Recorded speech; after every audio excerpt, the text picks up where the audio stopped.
All right, we're here with Cooper DeJean, cornerback out of Iowa. And Cooper, there's a lot to like on your tape, and we spent a lot of time in the fall talking about everything that you did at such a high level. You also provide something in return game.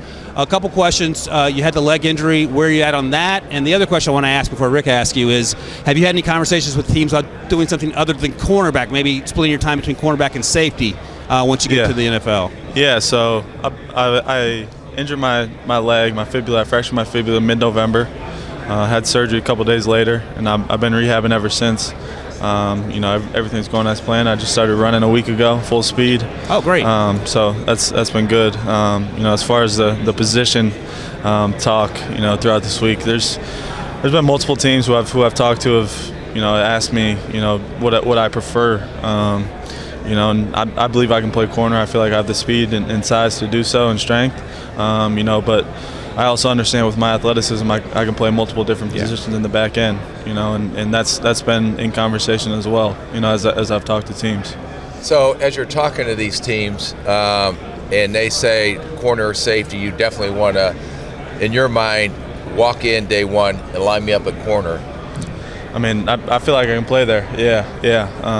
But at the end of the day, I want to play football, to be honest. So if you put me at the nickel spot, I'll play there, safety, whatever. I just love to play the game. I'd love to be out there and be physical and make plays. Okay, I'm going to put you on the spot now on a couple of questions behind the scenes that you may have gotten.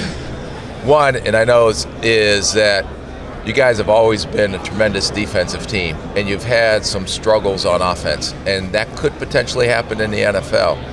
But what keeps you guys playing the way you do on defense and not finger pointing in the locker room? Yeah. Because sometimes the defense seemed to be had to carry the offense at times.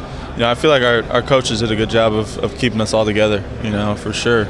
And then you got a lot of great leaders on our team as well who just they kind of put that aside. Everybody's just trying to go out there and do their job. As a defense, our focus was just to put the offense in the best position that we can to help them score.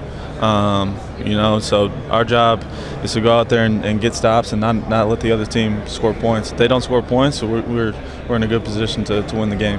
And you, as a leader on that defense, can you specifically give an example of how you had to step up in a leadership role? Yeah. So I think, this past year, I think an example, we were playing Western Michigan. They scored on us early. We were kind of struggling on defense, giving up way more than we should. So I feel like, and a lot of guys were kind of out of it. So I feel like that was a time for me where I had to step up and, kind of just keep everybody, get everybody back on track. Keep everybody focused on the task at hand. Because there's a lot of game left. If something that happens in the first quarter, I mean there's still 3 more quarters to go. So just getting back to the focus of our job as a defensive unit, and going back out there and just continue to fight and try and get stops. Okay, the most controversial play I've ever seen in college football. Terrible. Was it terrible. a fair catch single or was it a fair catch single against Minnesota? I mean, if you ask me, I don't think it was. You probably ask some Minnesota fans; they probably think it was. So that was. I don't know. You can't do that. Like that's not the way to end the football game. I'm on Cooper's side. Well, yeah, no, I couldn't tell if you were I looked like you were waving people away from the ball. Yeah, I was pointing at the ball because that's what you do as a punt returner. When the ball's on the ground, you can't get to it to catch it on the fly. Just to get guys kind of away. As I'm running, my arms are moving. So they're going side to side. So I guess that's what they called. I can't do anything about it now. In my book, you were right in that. Yeah. Let me ask you this. So he's a basketball phenom, track star. I want to ask you 2 questions. If you were 100% healthy, or when you are 100% healthy, are we talking 4 threes? Hopefully under 4.40 around that area. Yeah. So the other question to follow up with that, who are the 3 toughest wide receivers you faced in your career at Iowa? Yeah. I think 2 that come to mind right away: Jackson Smith and Jigba, Marvin Harrison, obviously. Really all those Ohio State guys. They got him every year. They seem to always have good receivers. But I love those matchups.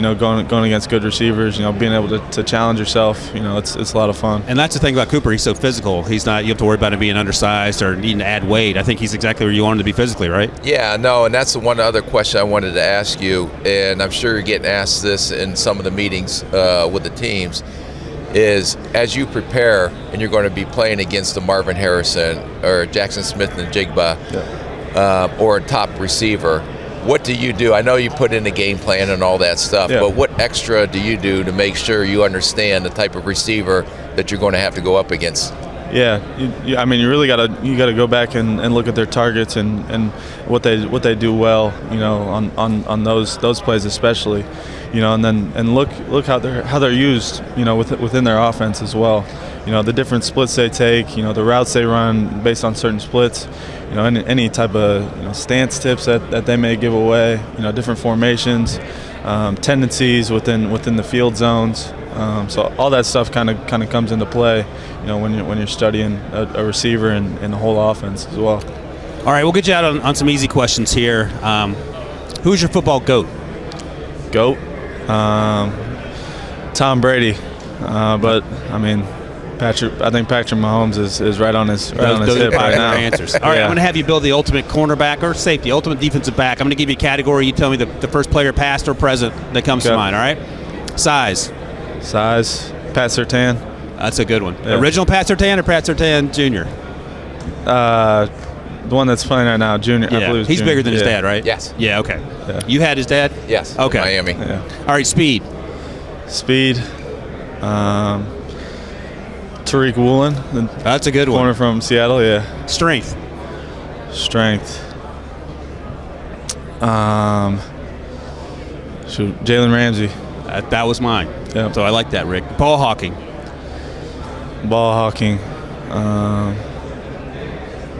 I feel like Deion Sanders. With that works. Him with the ball in his hands. That works. Dynamic. Yeah. He's in the Hall of Fame. Yeah. Toughness. Toughest.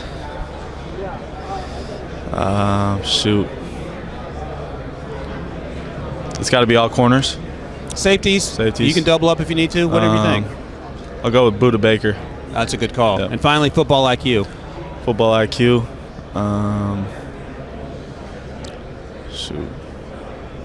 Go Minka Fitzpatrick. I love it. Yeah, love to watch him. Yep. All right, Cooper DeJean, cornerback out of Iowa. He was right in the Minnesota game. Looking forward to you playing in the NFL next year. Thanks a lot, Cooper. Thanks for having me. Appreciate it.